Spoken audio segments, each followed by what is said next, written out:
మనం Rafale marine fighter jets కొనుక్కోబోతున్నాం France నుంచి. మొత్తం 26 ఫైటర్ జెట్స్ కొనుక్కోబోతున్నాం. దానిలో 22 సింగిల్ సీటర్ జెట్స్ అనమాట.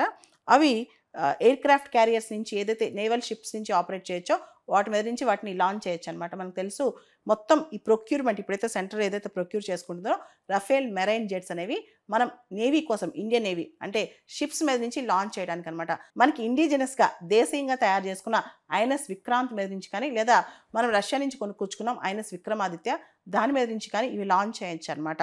ఈ ఎయిర్ క్రాఫ్ట్ క్యారియర్స్ అవన్నీ కూడా షిప్స్, వాటి మీద నుంచి ఈ ఫైటర్ జెట్స్ లాంచ్ చేయొచ్చు అనమాట. మొత్తం 26 రఫేల్ మెరైన్ ఫైటర్ జెట్స్ మనం ఫ్రాన్స్ నుంచి కొనుక్కొచ్చుకుంటున్నాం అనమాట. ఈ డీల్ ఎగ్జిక్యూట్ అవడానికి, అంటే ఈ డీల్ సైన్ అయిన తర్వాత మొత్తం జెట్స్ మనకు రావడానికి కొంత టైం పడుతుంది. ఇంతకుముందు అంటే 2016లోనే దాదాపు 60,000 కోట్లు 60,000 crores ఖర్చు పెట్టి మనం రఫేల్ డీల్ చేసుకున్నాం. దానిలో భాగంగా అంటే 2016 డీల్లో భాగంగా ఆల్రెడీ ఇండియన్ ఎయిర్ ఫోర్స్ వాళ్ళ దగ్గర 36 రఫేల్ జెట్స్ ఉన్నాయన్నమాట.